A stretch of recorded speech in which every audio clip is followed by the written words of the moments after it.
The U.S. House plans to hold separate votes on aid for Israel and Ukraine this week, according to Republican Speaker Mike Johnson on Monday.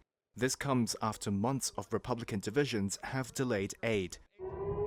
But pressure on the GOP to act appears to have ramped up after Iran's weekend missile and drone attack on Israel. Johnson cited precipitating events around the globe when speaking to reporters Monday. We know that the world is watching us to see how we react.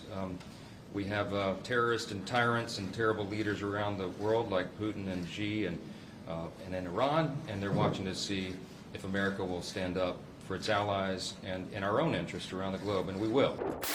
Johnson said the House will break down the aid into 4 bills. 3 include aid to Israel, Ukraine, U.S. allies in the Indo-Pacific, and U.S. national security priorities. The makeup of the 4th was not immediately clear.